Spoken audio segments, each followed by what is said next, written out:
Hey guys, today it is time to make a little update on the Dutch aquascape before I trim it. Yes, some of the plants are really overgrown.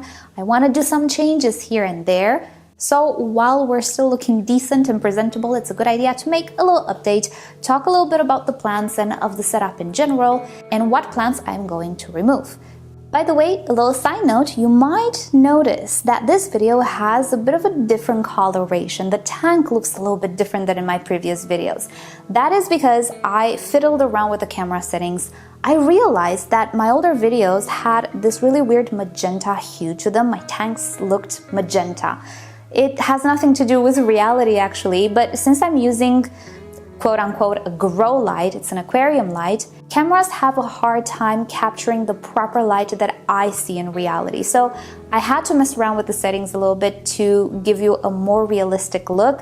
What you see in the past, that really magenta view, it's not reality. This is very close to reality in my opinion. So if you see the difference between the older videos and this one, that is why. I'm gonna switch to these settings. I think they look a little better because they are definitely more realistic, but yeah, what to do? It's just the light that I have on this tank that throws the cameras off. So, as I told you in my previous video, Dutch aquascapes are my favorites, but I have to tell you guys, in the first days or couple of weeks of this scape, I really didn't like it all that much because the plants were not grown just yet, and since we don't have any hardscape to create an image or anything, it looked like a sad tank that had a few plants, pretty much.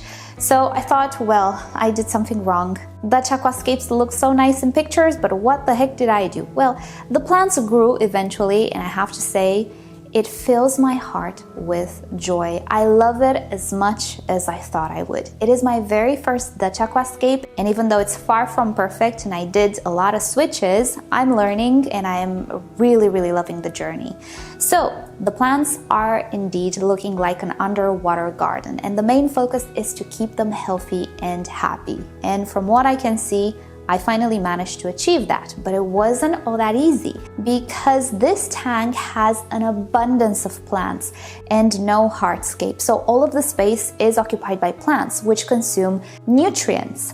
And I wasn't prepared for the level of nutrients I had to pump into this tank, and at some point the plants started to suffer. They stopped growing, they started to lose the bottom leaves, which was a clear sign of deficiency. I was starting to suspect that my amano shrimps were eating them because some of the plants had stunted growth and the shrimp were actually eating the leaves. But no, what was happening was they were suffering from deficiencies and had very thin leaves. So the shrimps were eating the very unhealthy leaves. So I started to dose more fertilizer into this tank.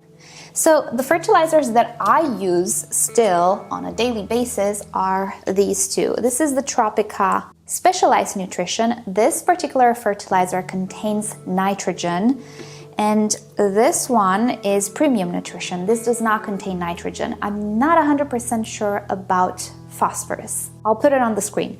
So this one is a good fertilizer if you already have a nitrogen source in the tank, meaning the fish. But if you have so many plants, the fish will simply not create enough waste to sustain this entire jungle of plants.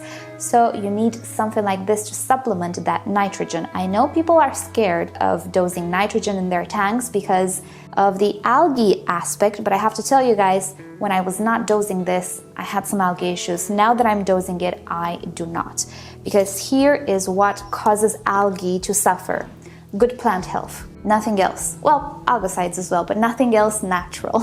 So I upped my dosage of these stuff to 2 pumps daily. One day I use this guy, one day I use this guy. Why do I use both? Because if I dose too much nitrogen, the red plants will stop being red and will start to be green. So I don't want to really overdo it with nitrogen. I want to dose as much as to keep everybody healthy, but also keep the red plants very red. You can also see that my cryptocorin pink flamingo here, it's not all that pink anymore. It started to become a little green. That's because I upped a little bit the nitrogen. I had to. Some of the plants were on the verge of collapsing.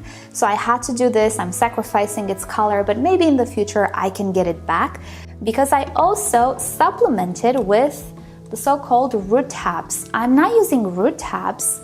I'm using the nutrition capsules, again from Tropica. These guys contain nitrogen and phosphorus, they don't really release it in the water all that much. So I placed root taps throughout the tank, particularly under the Rotala macrandra and also under my cryptocorin to offer that nitrogen and phosphorus. Cryptocorins are pretty heavy feeders. If you want them to look good, you should supplement with some root taps or things of the sorts. Even though they can survive without, they just don't look all that good. So I have root taps throughout my aquarium. Even though I did add at the beginning of the setup, it was just not enough, and I'm dosing fertilizers on a daily basis, double the amount that I used to.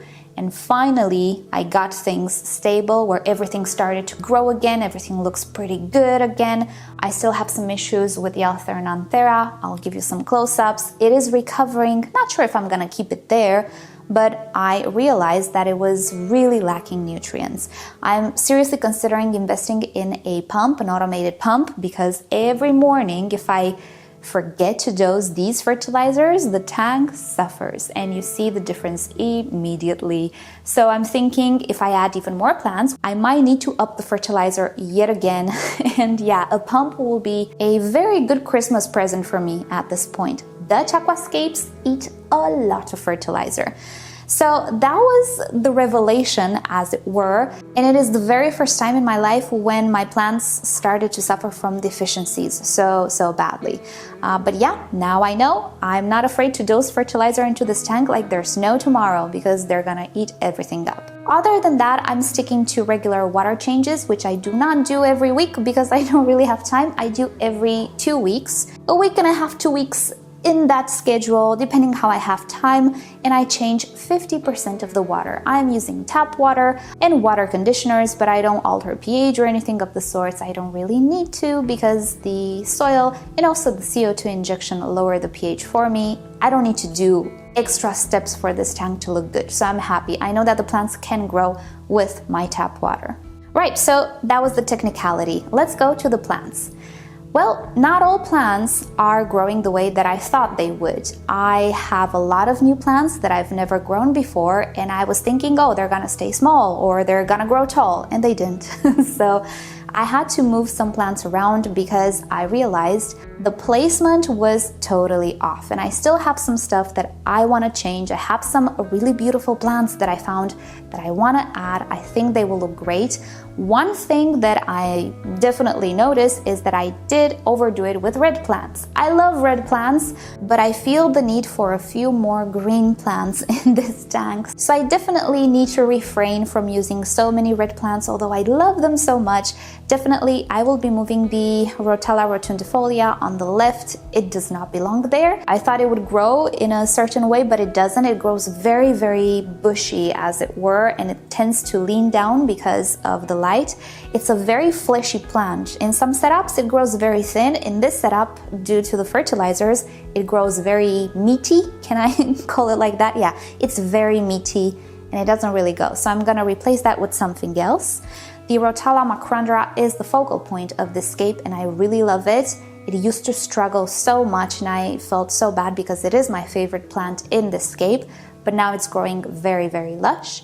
And a few plants that I didn't expect to love, but I absolutely love, are the Eriocaulon Vietnam. It's such an easy plant to grow, and it has a beautiful, darkish kind of, very vivid, very scrumptious, I don't know how to describe it, shade of green. It adds such a beautiful punch to this tank. I am going to use this plant in all of my setups because I think it's wonderful. It's low maintenance, it doesn't grow all that fast, and you don't have to trim it because it stays rather low. It does produce runners, so from time to time I kind of need to restrain its boundaries because it's kind of coming to the front, if you notice. So I need to remove some of them, but I will definitely be reusing them in a different scape.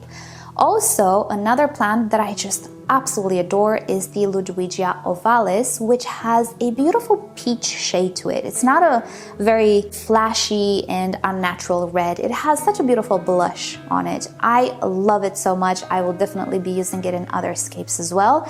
And a plant that I do not see anybody use, And it was my absolute favorite plant 15 years ago or more when I was doing aquascapes, Lysimachia numularia. It has a really goldeny type of green to it, and I think, especially in Dutch aquascapes, it makes for such an impact, such a contrast. I tried to place it closer, let's say, to the Rotala macrandra because it makes such a big contrast. It has to grow. I uprooted it, cut the tops and planted them back in because the bottom parts were grown immersed and they weren't looking good. They were kind of wilting off in the water. So that's why it's so short. It should grow taller than that, but it grows very slow. It's a low maintenance plant. You don't really need a whole lot of equipment to keep it happy. You can grow it without CO2, but definitely looks good with CO2 and fertilizer and all of that. And it makes for the biggest contrast with reds because of how light it is. I love it. I don't know why people don't use it anymore. I had to especially order it with the help of my pet shop friends. I told them, I want this plant, please bring it in one of your orders. They brought it and I bought a whole lot of it. I have it in all of my tanks because it is such a beautiful plant. Obviously, the Proserpinaca, or mermaid weed, how some people call it, it's a beautiful plant. It's just such a beautiful texture, but it grows pretty fast. It started to grow pretty fast. That one needs a trim. And the plant next to it, surprise, surprise, it's one of my absolute favorite, very low maintenance plants. It is the Bacopa caroliniana, which is very green if it doesn't have a lot of light, but if it has intense light, it gets a really nice suntan, is what I like to call it. So yeah, these were the highlights of this tank. Now for the problems. The Rotala bonsai, I don't like it in this tank. I like it as a plant. I don't like seeing it in this tank. I feel the need of something else there, a different texture. It has very short leaves and it does not work because everything else is very opulent in that area and it just gets lost. I don't see it. So I'm gonna remove it from there, put it somewhere else in a different setup and place something else there. Another thing that I want to move is the Alternanthera rhynicimini from there. I'll put something else there. And also in the back, do you see those tiny plants? Yeah, sadly they need to grow because they came from a want to grow in vitro cup and it takes a while for them to take off. I feel like I want to move them slightly from there as well. I feel the need for something a little taller there. And until those grow, I might put something else there and move them a little bit closer to the front because I can definitely control their height by trimming. Right now though, they're very short and they're gonna stay short for the next month pretty much because they're slow growing. I also need to remove the Rotala rotundifolia from there, I told you, and also that Ludwigia arquata in the back. It's a slow grower and it tends to lean to one side due to the intense light. So I feel the need to move it more towards the front and put something that grows taller there. Maybe a green plant, we'll see. Although I have the most beautiful Amanias right now at hand. Plus an aromatica, Ludwigia, I think, aromatica. Such beautiful plants. So I don't know what's gonna happen to that. It's gonna stay in the tank, but not there. So yeah, that is about it. I did plant another cryptocorin in the back, not in the back, behind the Eriocaulon there. It's a green one, but it needs to grow. And this one over here tends to stay rather short. So I'm thinking moving it more to the front and putting something a little taller there. Because right now we have the very tall Bacopas and then all of a sudden, we go down to the cryptocorin, which will never grow taller than that. So we have an issue. So yeah, these are the few changes that I want to do. I don't know if I have time tonight, but maybe tomorrow in the weekend. So this is how the tank looks now and I love it. I don't have very large fish in this tank. The key to success is to limit yourself when it comes to fish to the things that will actually not destroy your plants and not create a whole lot of bioload. And I think I'm good with this. I think I nailed the stocking minus Hellboy. Hellboy will not remain here probably, but I might have somebody else here, another betta that I think I already posted something about. It's a betta that shifts colors. It's an alien betta. And it's the most beautiful fish I have ever seen, and I only envision this for that fish because that fish doesn't flare at its reflection. So yeah, but no more spoilers. We're gonna have to wait and see. But first I need to make a lid for this tank because it's a jumper. It's a big jumper. So yeah. that is a different story. Righty, so as far as the Dutch goes, I love it. I for sure will make other Dutch aquascapes and play with other types of plants because each tank is my own little garden. It's a different garden. So I don't have a garden. I live in an apartment, and having this mini garden in my tank just fills my heart with so much joy. So definitely I will do other Dutch scapes as well. But for now, that is about it. And we're gonna see each other in the next update. If you have questions about this tank, anything about this tank, leave them down below and I will make Q&A videos or other updates with this tank. And with that said, thank you guys so much for watching. I hope you've enjoyed this. I hope you'll have a great day. Subscribe for more videos. And yeah, I'll see you guys next time. Bye.